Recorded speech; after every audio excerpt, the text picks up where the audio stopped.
Jared, delighted to see you. Haven't been fired. Continuing to rock the front stage, bringing the enthusiasm out of the Gamescom crowd. It's time to watch KiLLeR go up against MC. MC, as Tastosis was saying, has 1,000,001 builds in PvZ. But KiLLeR is really, really aggressive. I think in kind of an unstable way. Yeah. But almost that risky instability, I think, could benefit him in a series against MC. Yeah, it could. It could quite easily catch MC off guard. A person who, you know, practices many a day, many an hour on the Korean server, is very, very used to seeing standard, just very down to the wire builds that are ground out to the point where everything is pristine, everything is in its place, everything is ordered. And you know, KiLLeR, he almost plays, I mean, I haven't spoken to the guy about his particular playstyle, but he almost plays in a very Stefano-esque way, in the sense that he's just winging it, but he has such good execution whilst winging it that it really does make a very, very nice mold. Well, the weakness that KiLLeR tends to have a lot is he'll just way overcommit to attacks. Yeah. In the same way that we saw Moonglade throwing huge attacks at his opponents, but not really having a follow-up. Yeah. KiLLeR's done that a number of times, particularly at the Latin American Invitational, but it's also given him the opportunity to win games that he really shouldn't. I mean, there's those correct decisions at a lot of points in time, you know, like you must drone at this period because you can't kill Protoss safely. Yeah. But he'll just throw a whole bunch of units at Protoss, catch Protoss off guard that one game, and have totally no follow-up at all. It's a real unstable way to play, but could give him the win against a player as stable as MC. Yeah, I almost got that feeling whilst we were watching Vortex versus Hasuobs, for example. But somehow Vortex always just managed to have that extra base every single time, and just managed to have that extra little bit of tech every single time, whilst piling on constant aggression into the face of Hasuobs. So, I mean, MC, you know, he's pretty good. Let's not beat around the bush. He's pretty good. He's pretty stable, and he's going to be able to kind of, you know, ramp up that defense a little better here. Yeah, I mean, of all Protosses, MC has the most things that he is capable of, both all-ins of all sorts, standard play, follow-ups, weird timing attacks, weird compositions, all of it, everything. He's done it. You name it. He probably even invented it. And now as we're hopping into this game on Cloud Kingdom, excited to see what of his many builds he's going to choose. I've been talking a lot about the Blink Stalker in this matchup, but I think more so I prefer to see some sort of cool DT play in the late game. Creator Prime's been doing quite a lot of that. Has indeed. So let's jump straight in here. Cloud Kingdom for game number 1. Up the top right-hand corner, we do have our blue Zerg. Ladies and gentlemen, give it up for Dignitas' KiLLeR.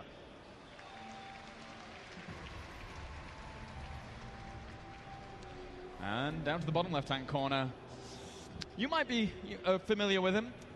He's a little red Protoss known as SKMC.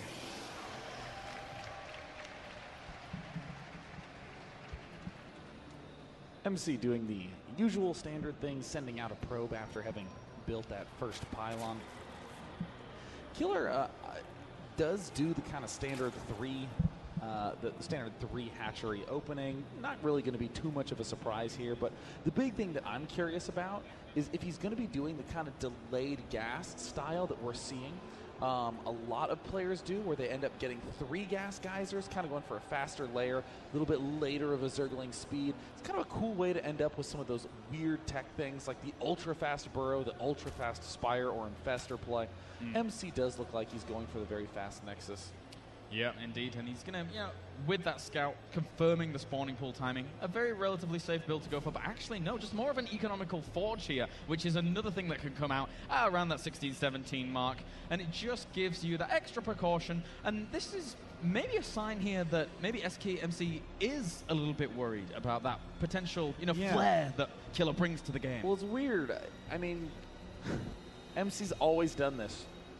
People have figured out how to go Nexus first on virtually every map, and yet we never, ever see MC do it. I mean, it might be one of those safety things or something like that, but I mean, even so, it's kind of a funky set of decisions that we always see out of MC.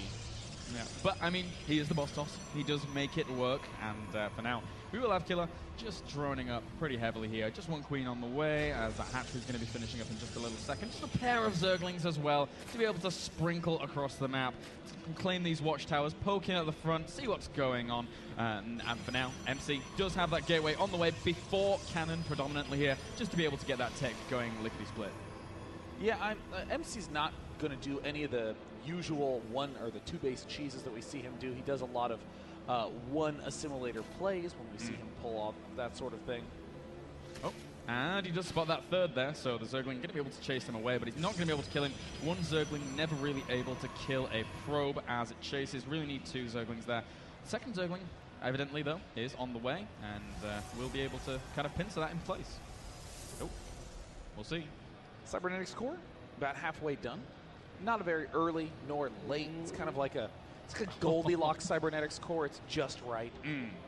This will allow MC to do not any of the hyper aggro 4-gate pushes that were quite popular maybe 6 months, 8 months ago, but it will certainly allow him to do all the modern styles that are more probe-based. Most of the Chrono Boost nowadays is being spent on probes, trying to just get as much economy as possible, but surprisingly high amount of Chrono Boost on that main.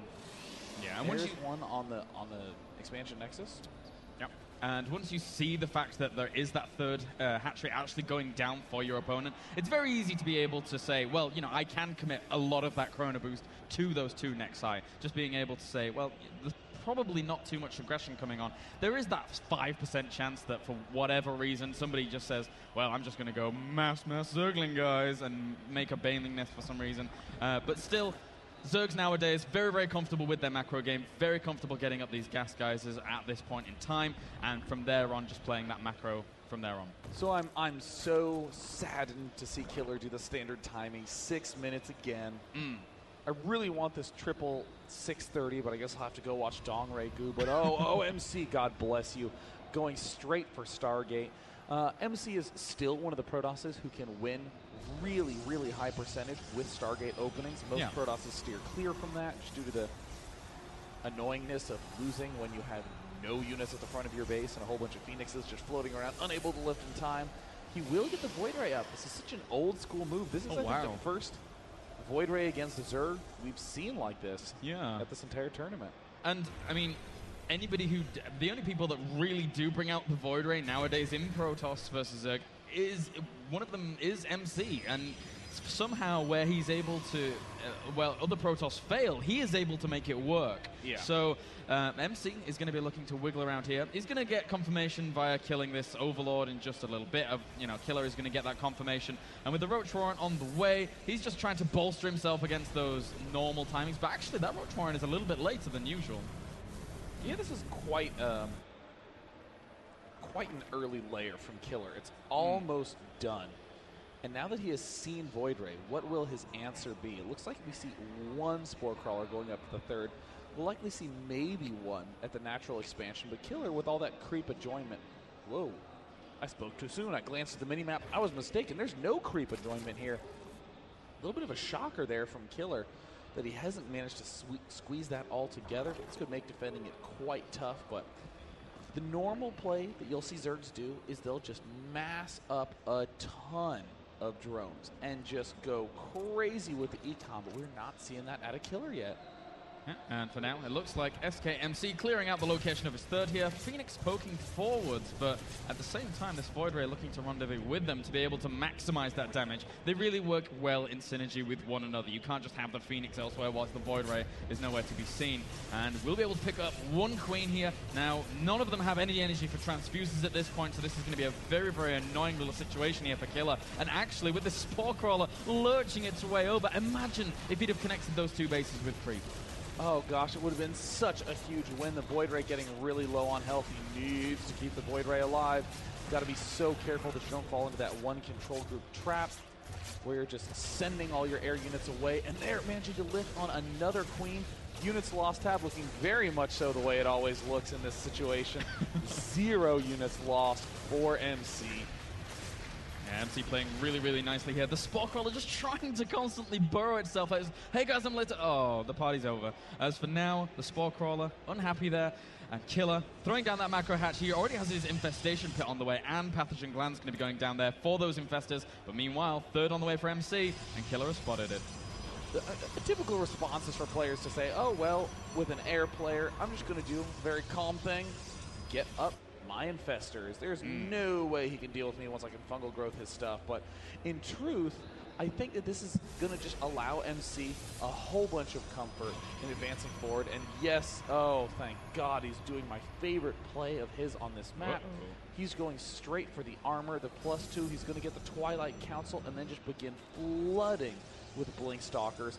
And that Blink Stalker play is exactly what catches so many fast infestering players with their pants down. I mean, you can maybe fungal and kill off all these Phoenixes, and then 30 Blink Stalkers arrive, and you have nothing to take them out with.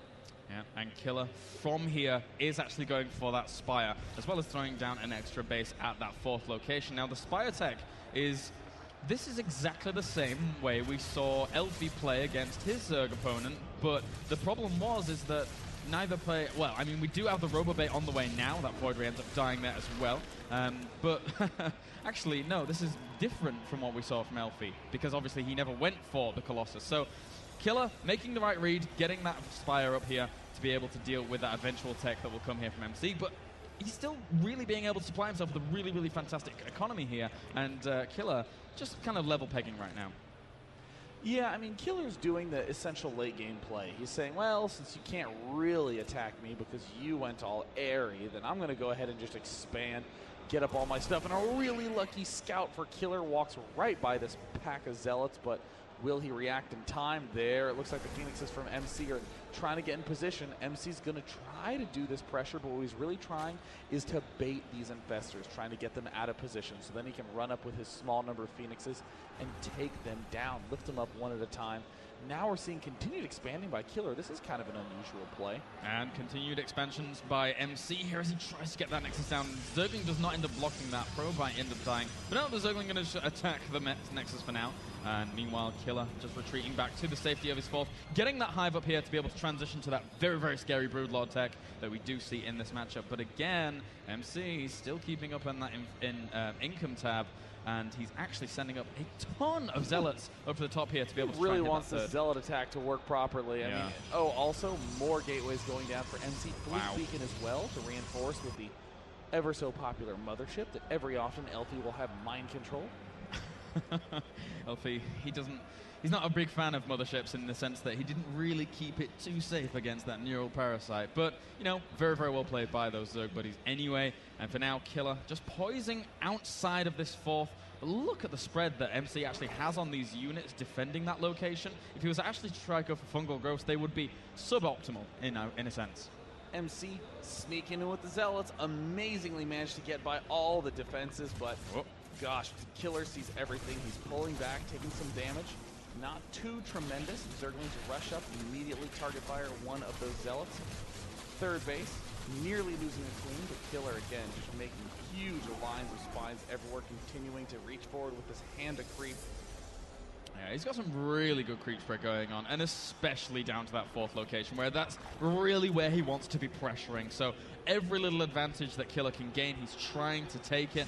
He's got a good Overlord spread here to be able to spot if hidden bases will go down up in the top left-hand corner and the bottom right, but actually he's going to expand up to the top left as just send a few drones in that direction. But we have the Mothership on the way, and +3 weapons coming along for SKMC. Baneling Nest on the way here, but KiLLeR as well, as he just continues to ramp up that production here of that very, very scary composition. Phoenix is staying useful, picking off queens every now and again, and the instant MC decides to push, he's going to have those come in at a skew angle and lift every one of those infestors. KiLLeR's actually expanding at a pace that's a lot higher than your average Zerg players. KiLLeR trying to sneak in there. MC already preempting it. The Zealot and a Sentry now behind that. Yeah, and we have plenty of upgrades on the way for our Zerg as well. Even throwing down that second Spire here just to be able to get those double upgrades out once he's able to stabilize from here. Those Phoenix very, very close to those Infestors, but it didn't pass KiLLeR, not jumping on the opportunity to destroy this distraction. gosh, Phoenix is so good. With all that energy banked, he's easily going to be able to rip down a bunch of those drones. Loses one of the Phoenixes, but as this creep spread's getting too far forward, MC's not going to let that one lie. He actually has a ton of gateways. He's going to be having up to 14 total. MC now taking down all those pesky little creep tumors in the middle of the map, so that way he can trundle forward with the rest of his army. Where is the mothership? It's actually hanging out back at home. Yeah, and I mean, this game has been kind of very lackluster in aggression thus far. We've just seen MC go for little pokes with those Phoenix. Neither player really overextending, neither player really kind of even extending, to be perfectly honest, as MC is now moving into the middle of the map here. Really nice little spine crawler positioning there for KiLLeR, but actually, I think MC could just kind of traverse this angle and maybe go up to another location, but he still has to be very mindful about that counterattack if he was to go and hit another base, because of how close the spine crawlers are and the forces. I mean, right now, KiLLeR is just not exactly taking advantage of his position. He has 6 different bases with hatches at them right now, so that means he could easily be getting a lot of gas, but right now he's only focusing on securing just 4 of those. And oh, these Broodlords. Oh my god, 3 Broodlords for MC. He will not let that mistake lie. He punishes it immediately, picking off 2 Broodlords. There we see the mothership now darting in. It manages to nab a lot of the infestors at the front lines. KiLLeR pushing in the remainder of his units. Yeah, the problem for MC is here he doesn't really have that Templar Architect done just yet to be able to exploit that with the Archon Toilet. So just buying himself a little bit of time here while poking in at this location. But again, the Broodlords, they don't have that much ground coverage here. So KiLLeR still needs to be very, very careful with those Broodlords against those Blink Stalkers. I actually think MC might get this hatch. He's actually getting it down to 119. 185, 37, and he gets it down. KiLLeR Wow. With a bit of a blunder. Now we see MC flooding in with a ton of units. More infestors trying to be produced, but the mothership still stands strong. The Broodlords raining down hell from that upper side. More Corruptors reinforcing. We see 17 Stalkers constructed at once. Oh my god, that is some Protoss macro right there. That really is. That's such an abundance of gateways here going up against KiLLeR. And I mean, KiLLeR was able to be semi-victorious in that engagement, but MC is producing like a Zerg. He's going to be able to fly up in terms of macro. Look at the bank he has. That should be the opposite way around right now for KiLLeR if this game had gone in his favor, but it's just not. He's getting that neural parasite on the way here to be able to try and capture that mothership once a big battle does come along, but again, that mothership doesn't have the energy for the vortex. And oh my god, KiLLeR, that is so many Stalkers. We see 4 more Broodlords in production. KiLLeR would love to have that extra neural parasite on his side, but the Stalker Colossus mothership force. Oh, a blink forward right on top of all the infestors. KiLLeR has no more energy anyways. SKMC blinked forward, picking down more Broodlords, happy to engage directly. And the amount of gateways it can reinforce is just silly. MC staying maxed on Stalkers throughout. Oh, that was just a nice little move there by MC, blinking just a small bunch of his Stalkers forward to be able to focus down those 2 Broodlords that were initially there. And with that, he does blink the majority of his Stalkers forward here to be able to rip apart the last ones. GG, guys. I mean, it wasn't a particularly eventful series. Yeah, well, of course MC with Vortex Dome units is a celebration. Yeah. It's SKMC. And you know, I will say, MC is one of the players that, as we said before, has pretty much every style under his sleeve. Yeah. We've seen the crazy 2-base all-ins. We've seen him forge first almost all the time. We've seen him use air and rushes with robos and all that stuff. But in that game, we saw ultra passive mode MC. Yeah. Did every little thing beautifully. I mean, warping in 17 Stalkers at a time. That should be illegal, man. They need to pass a law against that. Well, especially with that +3 weapons. They're so devastating. And it's interesting for me because whenever I watch PvZ from the Protoss perspective, it always ends up seems to me that there's always that scenario where it always looks a bit faulty for the Protoss. There's always that, you know, the securing of the 3rd base that seems a bit flimsy. There's always that potential of a counterattack hitting them at that 3rd or even the natural. But SKMC's 3rd timing almost always seems really stable, and it almost always seems so planned out to the point where I don't think Zergs can really exploit that position too easily. Yeah, I mean, with MC's timings, it's kind of funny because I would say that the way that most foreigners play their respective matchups, and I bet a couple of you in the crowd are going to be like, oh my God, that's me. Where you'll just start the game off and you'll be like, this is what I'm going to do. Yep. And that's actually the end of the thought process. You go, I'm just going to take 4 bases and play passively until I have a bunch of gateways and a max, and then I'm going to attack. And you just do that every single game.